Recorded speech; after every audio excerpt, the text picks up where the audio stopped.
দেশ ও প্রবাস থেকে কালো জাদু তন্ত্রমন্ত্র এসকে চ্যানেলটি এই মুহূর্তে যারা দেখছেন সকলকে জানাই আন্তরিক প্রীতি ও শুভেচ্ছা, আন্তরিক ভালোবাসা।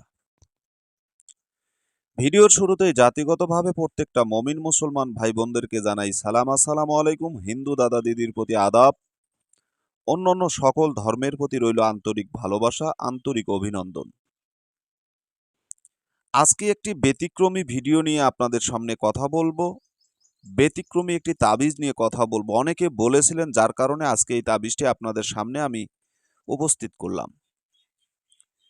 বিশেষ করে যারা বলেন যে বাড়িতে আপনার জিন উৎপাত করে, আপনার বাড়িতে যে জিন আছে এটা আপনি বুঝবেন কি করে? যাদের বাড়িতে বিড়াল আছে তারা খুব সহজে বুঝতে পারবেন যে আপনার বাড়িতে জিন আপনাকে ডিস্টার্ব করছে। তো যাদের বাড়িতে জিনের উৎপাত হয়, বিড়াল থাকলে এই জিনিসটা খুব ভালোভাবে বোঝা যায়। বিড়াল না থাকলে অনেকে বুঝতে পারেন, অনেকে বুঝতে পারেন না। এখন এই জিন থাকার কারণে আপনার সংসারে অনেক সময় অনেক সমস্যা হচ্ছে। অনেকের সংসারটাকে তো ধ্বংস করে দিছে এই জিনের কারণে। কারণ জিন মানুষের শত্রু।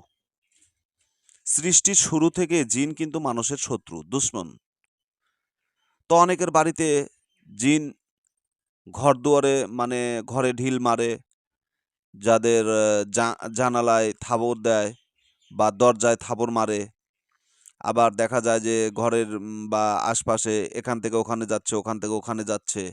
মানে বিভিন্নভাবে আপনাকে হয়রানি করে। ছোট বাচ্চারা থাকলে ঘুম থেকে চিৎকার দিয়ে উঠে। আপনি স্বপ্নে আজে-বাজে ভয়ংকর স্বপ্ন দেখে ঘুম থেকে লাফিয়ে উঠেন। তো এই যে একটার পর একটা সমস্যা হচ্ছে আপনার পরিবারে বা আপনার ফ্যামিলিতে বা আপনার মানে বাসায়। তো এই সমস্যার সমাধান কিভাবে করবেন? আপনি বিভিন্ন জায়গায় গেছেন, অনেক তান্ত্রিকের কাছে থেকে আশ্রয় নিয়েছেন বা তান্ত্রিকদের, কবিরাজদের পরামর্শ নিয়েছেন। কিন্তু এটার সঠিক সমাধান আপনি পাচ্ছেন না। সঠিক সমাধান কিন্তু আপনি পাননি। তো এখন সঠিক সমাধান যখন পাচ্ছেন না, তখন আপনি কি করবেন?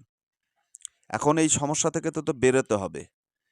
সমাধান তো করতে হবে। কিন্তু সমাধান আপনি পাচ্ছেন না। অনেক তান্ত্রিক বা কবিরাজ ফকির দিয়ে আপনি বাড়িঘর বন্ধ করে নিছেন। কিন্তু কি বন্ধ করলো? এমন বন্ধ করছে যে ২ দিন পরেই মনে করেন যে আবার বাড়িতে ঢিল মারতেছে, বাচ্চাকে কান্নাকাটি করাচ্ছে। ছোট, ছোট শিশু বাচ্চাদেরকে যখন আপনি ঘুমিয়ে থুচ্ছেন, বাচ্চাগুলো হঠাৎ করে চিৎকার দিয়ে ভয়ে আতঙ্কিত হয়ে যাচ্ছে। তাহলে এখন আপনি কি করবেন? এই সমস্ত ব্যক্তিদের জন্য আজকের এই নকশা এবং তকবির। এই যে নকশাটা দেখছেন, এই নকশাটা কিন্তু আপনাকে এই সমস্যার সমাধান করে দিবে ইনশাআল্লাহ। এই নকশাটা আপনার বাড়ি থেকে জিনের যতগুলো উৎপাত আছে, জিন যতগুলো মানে আপনাদের সঙ্গে যে খারাপ ব্যবহার করতেছে, সমস্ত বিষয় থেকে আল্লাহ তাআলার রহমতে ইনশাআল্লাহ আপনি সমাধান পাবেন। দেখেন, যদি কারো ঘরে বা বাড়িতে জিনের আসর থাকে বা জিন বাড়িতে ঢিল মারে বা যদি শব্দ করে, আওয়াজ দেয়, তাহলে নিম্ন এই যে তাবিজটি লিখে আপন দরজা আপন দরজায় দরজায় লটকিয়ে রাখবেন। ঠিক আছে? ইনশাআল্লাহ জিনের আসর সম্পূর্ণভাবে দূর হয়ে যাবে।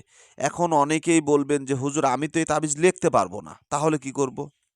আপনারা কম্পিউটারের দোকান থেকে মানে ফটোস্টেপ দোকান থেকে এটাকে বের করে নিয়ে আসবেন। মানে এটা ছবি তুলে নিবেন। স্ক্রিনশট দিয়ে নেন। নেওয়ার পরে এটার একটা ছবি নিয়ে আসেন। আপনার বাসায় কয়টা দরজা আছে? আপনি এটা খেয়াল করেন। আপনার বাসায় ধরেন ৫ টা দরজা আছে। ৫ টা করে নিয়ে আসেন। লেমোটিং করে বেঁধে নিয়ে আসেন। নিয়ে আসার পরে আপনার দরজার সামনে টাঙিয়ে দেন। ঠিক আছে? যেন এটা নড়তে পারে এইরকমভাবে টাঙিয়ে দিবেন। একবারে আটকিয়ে দিবেন না। এটা টাঙিয়ে দিতে হবে। ঠিক আছে? আপনার এর সাথে একটু সুতা লাগান, চিকন সুতা লাগান।